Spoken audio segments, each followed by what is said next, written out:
nothing to do, just plop down in the chair, listen to some tunes, play myself some music, listen to side two.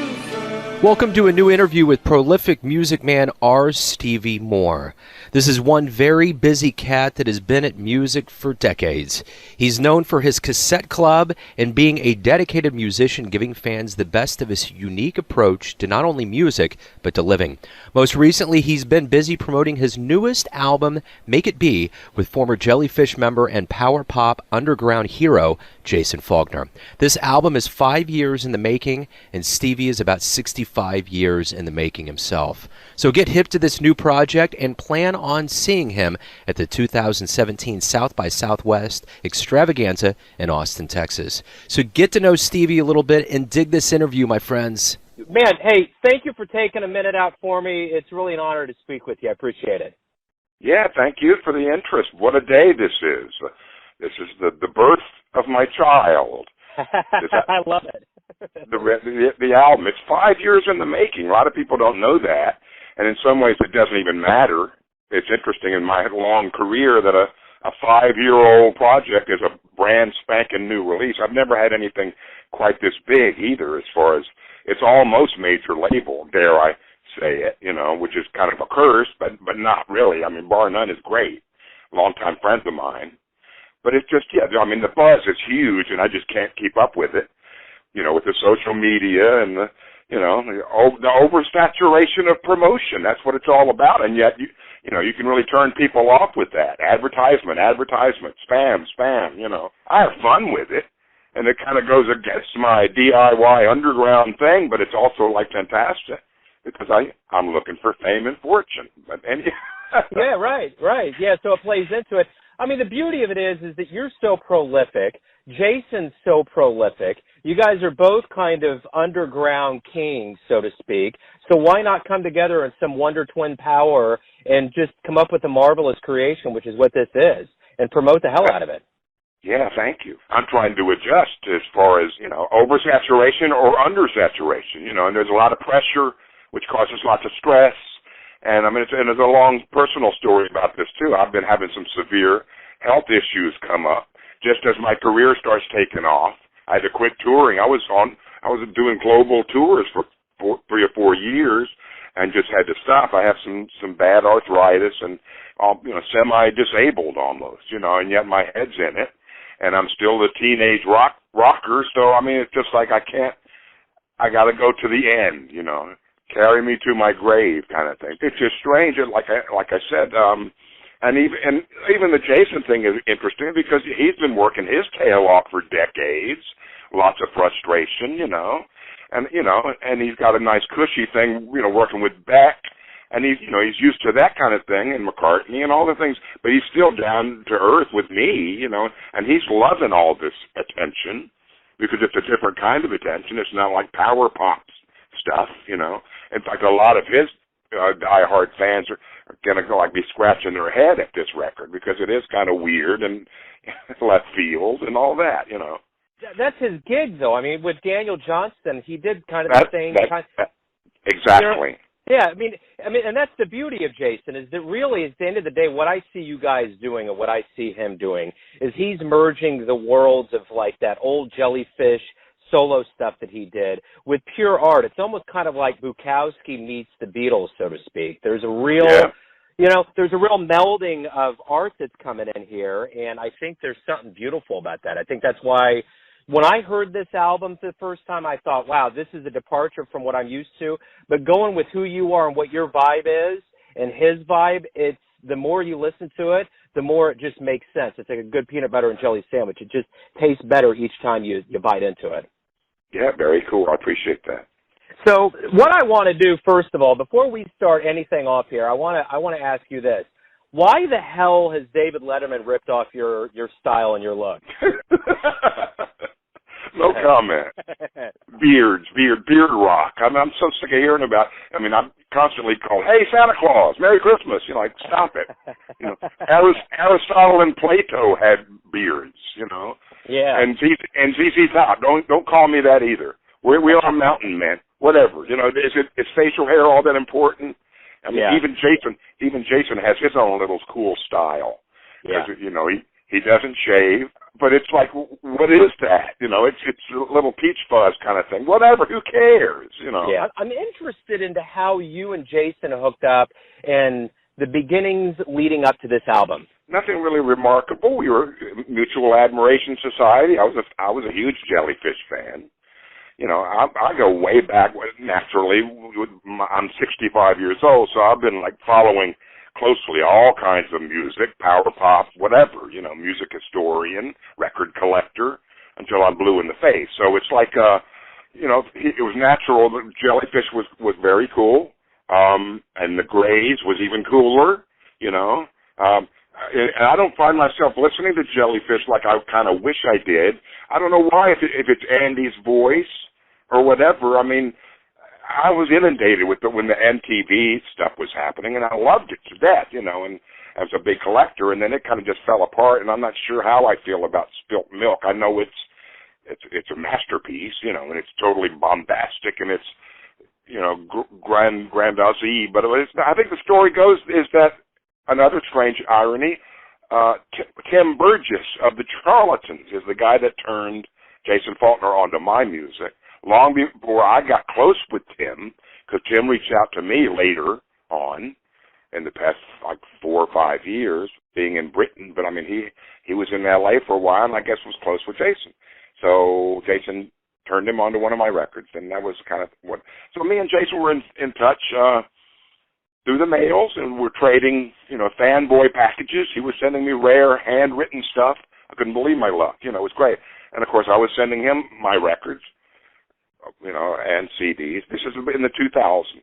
It didn't go much farther than that. I didn't have any plans. I was I've long been the hermit, the bedroom recording guy.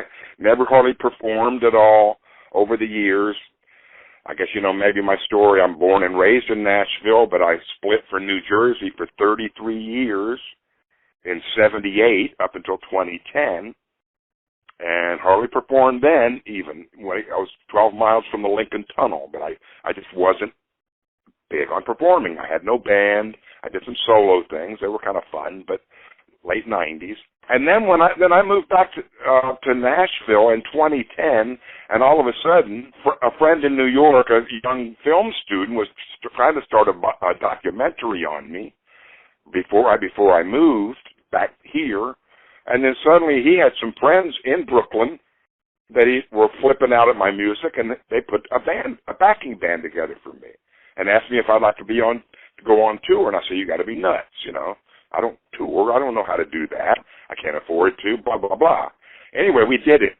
And then suddenly, in the next 4 years, I was global. I was doing tours around the world at festivals, you know, and all kinds of crap. I finally got 2 booking agents. Anyway, all of that kind of came to a grinding halt in 2014 to where I just couldn't deal with the one-nighters anymore. It was just too much of a burden. Even though I was like starting to take off, it was crazy that it really sad. I was loving doing shows, but all the rest of it was just killing me. Back to Jason. I was on the West Coast, and then Ariel Pink comes into this very heavily because we've been long-time hate traders and friends and all that. And him being in L.A., he knew Jason. Jason knew him. They were fans of each other. I guess Ariel had a lot to do with hyping Jason on me because Ariel was just all over the moon about me. Like, I'm his main guy since he was a young teenager and stuff. You know, the whole independent thing, DIY thing. And lo-fi, which I can't stand, that terminology, because what does fidelity have to do with, you know, quality art, you know? Yeah. Audio art. I'm constantly arguing about that and making, like, silly jokes about, well, hey, I'm no-fi, or I'm not lo-fi, I'm low-if, or I'm mo-fi, or I'm DIY-fi. And after a while, like, I forget it all, the whole fi thing. So I was out in L.A. doing a short West Coast tour and met Jason finally in front of Amoeba Records. And we did some sessions with Ariel. Jason said, we got to do a record together, meaning it's the two of us, you know. So it took a whole year to get that together, but I flew out there for 2 weeks in 2012, and that's when we did Make It Be. And then we didn't know what to do with it, and I went nuts, putting it online, even though I was advised not to. We were shopping for labels. We weren't shopping for labels. We couldn't figure out what to do. He was too busy. I thought he had some good connections through his past friends. We were like trying to get the right label. We didn't want to just give it to some stupid, teenage indie who would sell it out of the trunk of their car, obviously. So, and I kept putting it on Bandcamp and then taking it down, and I was even selling it for outrageous high amount just for download, and up and down, and then, many months would pass, and it looked like this album's going to go nowhere, And the Bar None people are old long-time friends of mine through WFMU and North Jersey, where I live, Glen Morrow, and they came through, and it's out today. I can't believe how excited I am. So, talk to me about South by Southwest. How excited are you about going out there and really getting this album? Mixed feelings. I'm extremely excited. I'm ecstatic, but I'm also dreading the work. I'm almost wheelchair bound, if you want to know the truth, and that's no fun. But I can still rock out. I mean, I'm still there, and I'm going to go through it all. I played South by in 2012. There's that year again, 2012, and that was like crazy. Not very satisfying because it's just it's a jungle, too many bands and too many clubs all at the same time. Drunk people in the morning, drunk people in the afternoon. I don't know. It's not quite what it's piped up to be. But anyway, for this record, it's so exciting, and that's been kind of nerve-wracking too because again, me and Jason were not prepared to put a band together, and what do you know? But a label mate band, a Bar None UK slacker trio called Happiness is more than happy to, no pun intended, more than happy to back us. And they're out there right now with Jason in LA rehearsing. I'm very relieved at that. And everybody's, because I kept thinking, man, we're going to be so sloppy. You can't really do something like this without some kind of good rehearsal time, and we just don't have it. I've been through that before, and Jason's a trooper as far as making sure that, we're not going to make fools of ourselves, although there's something fun to be said about, not taking it so seriously. And if we're sloppy, that's fun, and the audience is going to be gaga just looking up and look at that, our Stevie Moore and Jason Falkner. I can't believe it, So we have nothing to prove, in other words. We're not going to be on Jimmy Fallon or anything, but... But I'm excited. I'm excited by South by, but it's going to zip right by and suddenly blink, and then I'll be back home. It'll be all over. It ought to be fun, and it's going to be a minimal set. It's not going to be like a long thing. At first, it was going to be we're going to try to make it weird and wild with a lot of my rant, spoken word stuff, and some experimentation. What I really wanted to do is get a good preview of this album and get a good preview of South by Southwest. And I just want to ask one final just a question about who you are. Everyone has a perception of who you are, your family, your friends, your fans, but who do you think you are at the end of the day? Well, it all comes back to, there's lots of different things on my resume, but I'd say the top one is diversity and fiercely independent, defiant, I've never played by the rules. And people worship me because I've kind of always been that DIY thing. Didn't want to get sucked up into the, into the mainstream. How could I, And I had chances. I never really had a contract to sign, which could have been suicide. But and another part of me is, yes, I'm known to be prolific, but I don't do any of that stuff anymore. I really don't record much. I don't write pop rock anymore. It's more or less sound painting and experimentation. And I've always done that, too, as well, and that's why the discography is so massive. That's who I am. I mean, I'm 65, so life is not as fun as it used to be. A lot of pain and a lot of insanity, and kind of just, and thankfully, my aesthetic is what's carrying me through. Yeah, people say, what do you do every day? Record? And it's like, well, no, not probably in 5 or 10 years, really. I dabble in it every once in a while, and sadly I miss it, But I did so much. Thankfully, I have such a big back catalog and people don't know when a certain song is recorded. So why even deal with that labeling. That's like what I just said about Make It Be. Make It Be is 5 years old, but if people haven't heard it, it's not 5. And 5 years is a long time when you think about it. Yeah, but anyway, absolutely. Again, like I said, I'm proud of the diversity. That's always been a thing against me because everybody has such tunnel vision in the arts and entertainment. And my tapes have always been like freeform radio shows. I like every style. I don't rank anything. I hate this new thing. It's just like taken over where everybody has to rate and rank. Top 10 lists, Here's my favorite. Well, there's no such thing as favorite because I like it all equally, Whether it's what music I listen to or what food I like to eat, it's always moving around. So as for my music, again, it's very eclectic. I'm very proud of the eclecticism, and I don't care if people have difficulty with, country and spoken word, and industrial and prog and psychedelic and folk, and I love it. I love doing all of that because that's what I love to listen to. And like I said, that sort of worked against me because people are just not prepared for that, And there's not a lot of artists even that really lean in that direction. And one more thing, there's a great film documentary under construction right now. There've already been 3 or 4 of them, and some of them were finished and some of them failed and were abandoned. Of course, they're all on YouTube, which, I have hundreds and hundreds of YouTube, just like I have hundreds and hundreds of Bandcamp albums. I can't keep up. Yeah. Who's counting? Sure. Yeah. But the documentary is going to be very cool. I'm not sure when, end of the year, maybe next year. I'll keep in touch with news. Sounds great, Stevie. Thanks again. Good luck. Fantastic. Southwest with 7. Thank you very much. Okay, great, man.